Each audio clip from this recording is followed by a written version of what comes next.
आज रत्नागिरीमध्ये 3 महत्त्वाच्या विषयांवर जिल्हाधिकारी कार्यालयामध्ये बैठक संपन्न झाली। त्यातली पहिली बैठक ही नाणारमध्ये जो बॉक्साईड प्रकल्प त्याची सुनावणी 20 आणि 28 तारखेला होती, त्या संदर्भातली एक बैठक होती। आंबा बागायतदार जे आहेत त्यांना कॅनिंगसाठी चांगला रेट मिळत नाही, ही एक तक्रार होती। त्या आंबा बागायतदारांची एक बैठक होती आणि सारथीचं विभागीय कार्यालय रत्नागिरीमध्ये सुरू करावं या मागणीसाठी एक बैठक होती। अशा 3 बैठका या ठिकाणी संपन्न झाल्या। सुरुवातीचा जो नाणारचा विषय आहे या संदर्भामध्ये आपल्याला माहिती आहे की राजापूर लांजा मतदारसंघाचे स्थानिक आमदार किरण भैया सामंत यांनी सुरुवातीलाच सांगितलं होतं की लोकांची जी भूमिका आहे त्या बॉक्साईडच्या बाबतीमधली तीच माझी भूमिका आहे। आणि त्याच्यानंतर असं एक चित्र निर्माण झालं की पंचायत समितीची राजापूरची आहे तिनं एकमतानं ठराव घातला की ही सुनावणी रद्द करा। आमदार महोदयांची तीच भूमिका होती आणि या संदर्भात आज आम्ही बैठकीचं आयोजन केलं होतं। पण याच्या पार्श्वभूमीवर काल माझी जिल्हाधिकाऱ्यांची चर्चा झाली, विशेषतः मुख्यमंत्री महोदयांची चर्चा झाली। आज 100% तिथल्या खातेदारांनी, एक 2-4 किरकोळ सोडले तर सगळ्या खातेदारांनी विरोधाची पत्र ही कलेक्टर महोदयांना दिलेली आहे। आणि या पार्श्वभूमीवर 28 आणि 20ची जी जनसुनावणी होती ती रद्द करण्याचा निर्णय हा प्रशासनाने घेतलेला आहे। आणि तो निर्णय घेत असताना राजापूर लांजा मतदारसंघाचे आमदार देखील उपस्थित होते, तिथले सगळे शेतकरी देखील उपस्थित होते। आणि एक भूमिका आम्ही सातत्याने जी मांडतोय तीच भूमिका बैठकीमध्ये मांडण्यात आली की बाबा लोकांना विश्वासात घेऊन लोकांनी जर संमती दिली किंवा लोकांनी जर सांगितलं की तुम्हाला नाणारला बॉक्साईडचा प्रकल्प पाहिजे, नाणारला अजून काही रिफायनरी पाहिजे, नाणारला अजून कुठचा प्रोजेक्ट पाहिजे, तर हे सगळं ठीक आहे। परंतु 100% शेतकरी विरोधामध्ये असताना, 100% बागायतदार विरोधामध्ये असताना अशा पद्धतीचा कुठचाही केंद्र शासनानं प्रकल्प लादू नये अशा पद्धतीची शेतकऱ्यांची जी भूमिका होती त्याच्यामध्ये आम्ही सकारात्मक भूमिका घेतली। आणि 20 आणि 28च्या जनसुनावणीला आता स्थगिती देण्यात आलेली आहे। पावसाळ्यानंतर लोकांशी चर्चा करून, मुख्यमंत्री महोदयांशी चर्चा करून या संदर्भातले 100% विरोध जो आहे तो सांगून या सगळ्या गोष्टी पुढे केल्या जातील। परंतु तुर्तास 20 आणि 28 तारखेची जनसुनावणी ही रद्द करण्यात आलेली आहे। आंबा बागायतदारांच्या बाबतीमध्ये काल मला एक निवेदन आलं आणि आंबा बागायतदारांमध्ये गैरसमज होता की सोशल मीडियावर किंवा प्रिंट मीडियामधनं अशी एक बातमी येत होती की 5 रुपयानं रेट वाढला आंब्याचा। तर आंबा बागायतदार मला येऊन विचारायला लागले की हा आंब्याचा रेट आपण कधी वाढवला? तर म्हटलं मी वाढवलेला नाही, तो काही ज्या सोशल मीडियातनं बातम्या आल्यात त्यांच्याकडे तुम्ही जा। परंतु 1ही रुपया वाढवण्याचा निर्णय काही झालेला नव्हता। हे ज्यावेळी आंबा उत्पादकांनी माझ्या निदर्शनास आणलं त्यावेळी आज मी एक्झॉटिक, देसाई कॅनिंग आणि आंबा बागायतदार यांच्या सगळ्यांची चर्चा केली आणि जो काल 32 रुपये किलो मागे भाव होता तो एक्झॉटिकनं आज 50 रुपये करण्याचा निर्णय हा त्यांच्या कंपनीच्याद्वारे घेतलेला आहे। त्याच्यामध्ये त्यांनी जर काय पाठीपुढे केलं तर तसे मिनिट्स देखील आम्ही तयार केले। जिल्हाधिकारी त्या बैठकीला उपस्थित होते। आणि तिसरा महत्त्वाचा मुद्दा आहे की सारथीचं विभागीय कार्यालय हे रत्नागिरीमध्ये सुरू करण्यासाठी आम्ही तिथले जे MD आहेत महेश पाटील यांना सूचना केलेल्या आहेत आणि त्यांनी स्वतः सांगितलं की हा प्रस्ताव आम्ही शासनाकडे सकारात्मक घेऊन जाऊ आणि सारथीच्या माध्यमातून ज्या मुलांना बेनिफिट्स मिळतात ते कार्यालय आम्ही रत्नागिरीमध्ये सुरू करू अशा पद्धतीची ग्वाही त्यांनी मला दिली। आणि त्याच्या पुढे जाऊन सारथीशी निगडीत असलेले जे विद्यार्थी आहेत त्यांना ऑनलाईन प्रशिक्षण सुरू करण्याच्या संदर्भातले देखील मी सूचना केलेल्या आहेत आणि त्याच्यामध्ये देखील आम्हाला यश येईल अशा पद्धतीच्या 3 महत्त्वाच्या बैठका या ठिकाणी झाल्या। रत्नागिरी नगरपालिकेच्या इमारतीची काल पुन्हा एकदा मी पाहणी केली। 2 दिवस जो पाऊस पडला त्याच्यामुळं काम विस्कळीत झालेलं आहे। जे आम्ही 4-5 दिवसामध्ये लोकार्पण करणार होतो ते 7-8 दिवस पुढे गेलं आहे, 8 दिवस पुढे गेलं आहे। पण एक कॉर्पोरेट बिल्डिंग महाराष्ट्राच्या पूर्ण नगरपालिकांमधली ब वर्ग ही पहिली इमारत आम्ही बांधायला पूर्ण केलेली आहे। दुसरा आज बैठकीमध्ये निर्णय करण्यात आला की जिथं आपण आता बसलेलो आहोत आणि याच्या समोरची जी इमारत आहे ह्या दोन्ही इमारत अजून डिसेंबर किंवा जानेवारीला रिक्त होणार आहेत। मग आज आम्ही धोरणात्मक निर्णय असा घेतला की जी विविध कार्यालय भाड्यानं जिल्ह्यामध्ये कुठेतरी असतील तर त्यांना जिल्ह्याच्या ठिकाणी एकत्र आणायचं.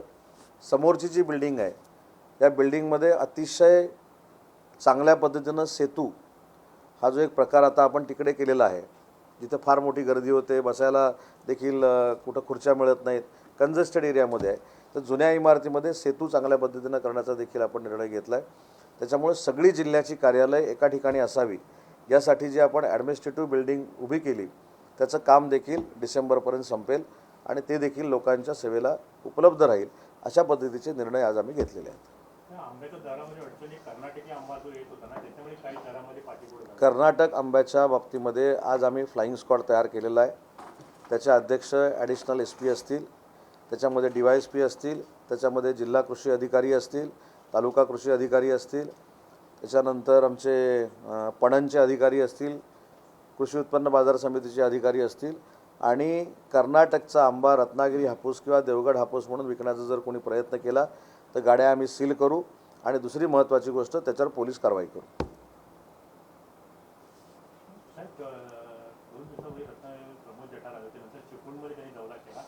रत्नागिरी बोलता बोलता म्हणाले की मी अतिशय सौम्य समाजात आहे, राणेंना मी पक्षात घेऊन त्याचं प्रतिशत केलं. रत्नागिरी तुम्ही करणार नाही असं तुम्ही काय समजू नका. आणि दुसरं चिपळूणमध्ये केलं की पुढचा आमदार भाजपचाच आहे की प्रशांत यादव मंत्री असतील. अरे बाळानो, माझं त्याच्याबद्दलचं असं म्हणणं आहे, मी ऐकलं त्याचं भाषण, तर मला देखील बाळानो म्हणूनच सांगायचं आहे की प्रमोद जठार साहेब हे आमदार झाले, त्याच्या दुसऱ्या मिनिटाला त्यांना अभिनंदनांचा फोन करणारा उदय सामंत आहे. परंतु प्रमोद जठार साहेबांच्या वर भाजपाची एक सिस्टीम आहे. त्याच्यामध्ये रवींद्र चव्हाण साहेब आहेत, चंद्रशेखर बावनकुळे साहेब आहेत, राज्याचे मुख्यमंत्री आहेत. त्याच्यामुळे मला वाटलं 100% शिवसेना करायची आहेत, माझ्यावर एकनाथ शिंदे साहेब आहेत. त्याच्यामुळं 15 दिवस शेवटी वातावरण आमदार झाल्यानंतर निर्माण केलं पाहिजे. त्याच्यामुळे जठार साहेब जोरदार फिरत आहेत, त्यांना माझ्या शुभेच्छा आहेत. होय बाळानो, होय बाळानो, असं म्हटलं नाही, ते पण माझे अतिशय चांगले जवळचे मित्र आहेत. शेवटी प्रत्येकाला असं वाटत असतं की पूर्वी जर संघटना कोणाकडनं वाढली नसेल पूर्वीच्या लोकांकडनं तर मी आता जास्त वाढवू शकतो अशी एक अपेक्षा असते ना. पण त्यांनी पूर्वीच्या लोकांनी संघटना वाढवली नाही, याच्यावर शिक्कामोर्तब केलेलं दिसतंय. तर पंतप्रधान नरेंद्र मोदी यांनी पेट्रोल डिझेल कमी वापरण्याचं आवाहन केलेलं आहे. आपल्या मंत्रिमंडळातील काही मंत्र्यांनी देखील आपल्या ताफ्यातील गाड्या कमी करण्याचा निर्णय घेतलेला आहे. तुम्ही देखील असा काही निर्णय घेणार का? नाही, माझ्या ताफ्यामध्ये गाड्याच नसतात.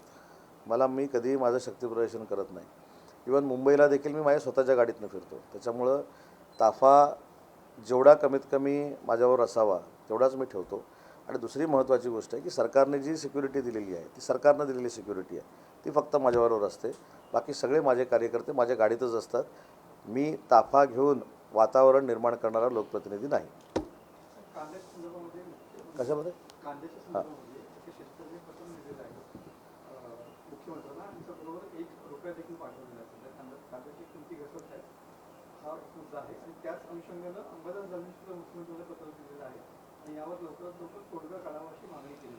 हे बघा, सरकार हे संवेदनशील सरकार आहे. पहिली गोष्ट, कांद्याचा भाव जो पडलेला आहे त्याच्या बाबतीमध्ये देखील सरकार निर्णय घेईल. अंबादास दानवे साहेबांनी जे पत्र लिहिलं आहे त्याचा देखील सरकार विचार करेल. UBTचे ते असले तरी, कारण शेवटी शेतकऱ्यांच्या भल्याचा प्रश्न आहे. पण एक महत्त्वाची गोष्ट मी तुम्हाला सांगतो, सरकार संवेदनशील कसं आहे तर ज्यावेळी 2 दिवसापूर्वी पाऊस आपल्याकडे पडला, त्याच्यानंतर अनेक लोकांची छतं उडून गेली, शेताचं नुकसान झालं, त्याचे पंचनामे करण्याच्या सूचना देखील सरकारनं जिल्हाधिकाऱ्यांनी दिल्या आणि जिल्हाधिकारी ते अतिशय चांगल्या पद्धतीनं काम करतात. पण ज्यावेळी माझ्या विशेषतः किरणबाई यांच्या असं लक्षामध्ये आलं की 23-24चे 2,44,00,000 रुपये आणि 24-25चे 2,43,00,000 रुपये ही नुकसान भरपाई आम्हाला मिळालेली नाही. मग काल मुख्यमंत्री महोदयांशी आणि मदत व पुनर्वसन मंत्री जे आहेत स्वतः गिरीश महाजन साहेबांची माझी चर्चा झाली. स्वतः एकनाथ शिंदे साहेबांनी याच्यामध्ये पुढाकार घेतला आणि 2 दिवसामध्ये ह्या 2 वर्षाची जी नुकसान भरपाई आहे 6 की 7 कोटी रुपये ती आपल्याकडे जमा होईल आणि पुढच्या 4-5 दिवसामध्ये सगळे आपले पंचनामे संपतील आणि ते पंचनामे संपल्यानंतर पुन्हा एकदा जी काही रक्कम ठरेल ती रक्कम आपल्याला मिळेल. पण आपल्याला अजून एक अधिकची माहिती सांगतो की टपऱ्यांमध्ये देखील पाणी गेल्यानंतर त्यांना नुकसान भरपाई देणारा रत्नागिरी जिल्हा हा पहिला जिल्हा आहे.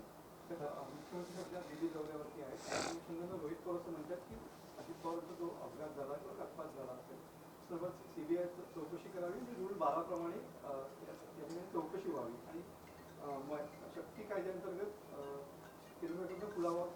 नाही, या दोन्ही गोष्टीमध्ये महायुतीचं सरकार हे सकारात्मक आहे. तुम्हाला शिवसेनेचे आमचे मुख्य नेते एकनाथ शिंदे साहेबांचं देखील भाषण आठवत असेल, त्यांची पत्रकार परिषद आठवत असेल की अजितदादांच्या अपघाताची सखोल चौकशी झाली पाहिजे, ही भूमिका शिवसेना म्हणून एकनाथ शिंदे साहेबांनी मांडली. तीच भूमिका विधानसभेच्या भाषणामध्ये जर घातपात घडला असेल याची पूर्ण चौकशी केली जाईल आणि त्याच्यातनं खरं काय आणि खोटं काय हे जनतेला सांगितलं जाईल आणि त्याची चौकशी व्हावी दिल्लीकडनं, हे पत्र देखील देवेंद्रजी फडणवीस साहेबांनी लिहिलेलं आहे. त्याच्यामुळं कुठंही अशी भूमिका नाही की त्याची चौकशी होऊ नये. त्याची चौकशी 100% झाली पाहिजे आणि जे खरं आहे अपघाताच्या निमित्तानं ते महाराष्ट्राच्या जनतेसमोर आलं पाहिजे. दुसरा मुद्दा असा आहे की आपला ह्याचा शक्ती कायदा हा एकमुखानं विधानसभेमध्ये पारित करण्यात आला आणि तो कायदा अंमलात यावा यासाठी सरकार प्रयत्न करते ना. त्याच्यामुळे सरकार शक्ती कायद्याला कुठं पाठिंबा देत नाही किंवा पाठिंबा देऊन तो मंजूर करून आणत नाही, अशातला भाग नाही. जी प्रवृत्ती घाणेरडी प्रवृत्ती, विकृत प्रवृत्ती काही ठिकाणी निर्माण झालेली आहे, ही 100% पोलिसांनी त्यांच्या पद्धतीनं ठेचून काढली पाहिजे आणि अशी प्रवृत्ती पुन्हा निर्माण होऊ नये ही दक्षता घेतली पाहिजे, हीच आमची भूमिका आहे. वादळ झालं ते कारण जिल्ह्यात रत्नागिरी तालुक्याला विशेषतः ते जास्त फटका होतो. नाही, माझ्याकडे सगळी यादी आहे. आता आपण त्याच्यामध्ये 2 पार्ट केले की ज्या खरोखरच आर्थिक दृष्ट्या दुर्बल असलेल्या लोकांचं नुकसान जे झालं आहे त्यांना आपण कालपासून शिवसेनेच्या माध्यमातून मदत देखील सुरू केलेली आहे. काही लोकांचे पत्रे उडाले, त्यांना पत्रे दिलेत, कौलं दिलीत, ही शिवसेना सामाजिक काम म्हणून करते. पण ज्यांची अंशतः घरं पडलेली आहेत त्यांना 6,500 रुपये, पूर्ण घरं पडलीत त्यांना 96,000 रुपये, ही प्रोसेस देखील सुरू आहे. जनावरं ज्यांची गेली असतील त्यांना देखील मदत आपण देतो आहे. त्याच्यामुळे शिवसेना आणि शासन आम्ही दोन्ही सायमल्टेनियसली याच्यामध्ये काम करतो.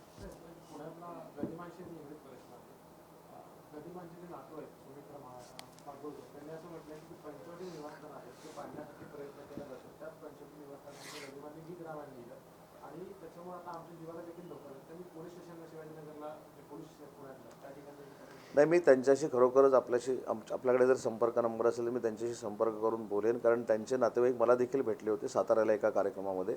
नक्की त्यांची काय अडचण आहे ती मी समजून घेईन आणि मुख्यमंत्री उपमुख्यमंत्र्यांशी बोलेन.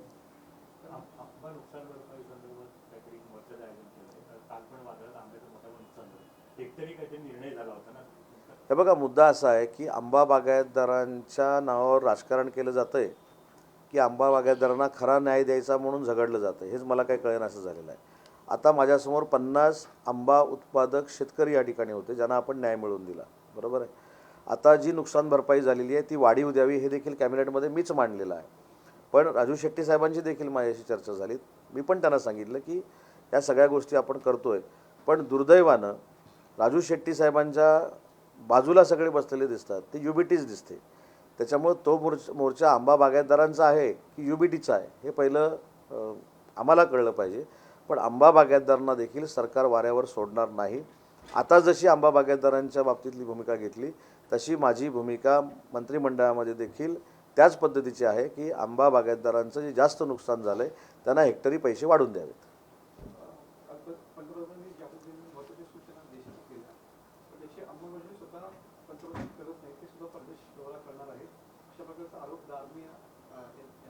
कोणी बघा, देशाचे पंतप्रधान हे देशाचे पंतप्रधान आहेत आणि देशाच्या पंतप्रधानांनी म्हणजे विशेषतः नरेंद्र मोदी साहेबांनी जगाच्या पातळीवर त्यांचा आवाका काय आहे हे सिद्ध करून दाखवलेलं आहे आणि त्याचा पुरावा मी एक आहे.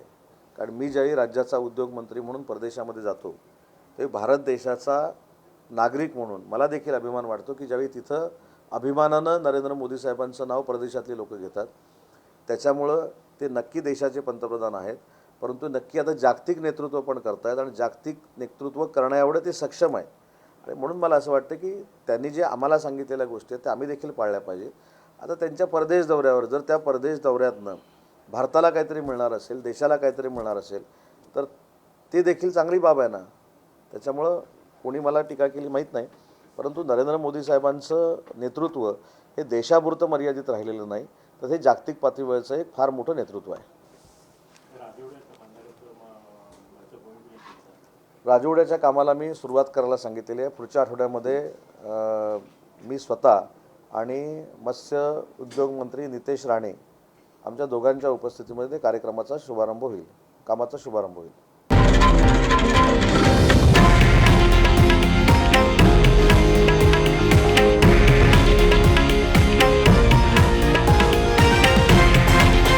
हे आहे देशातील नंबर 1 न्यूज नेटवर्क आणि आपण पाहत आहात TV9 मराठी, एकमेव.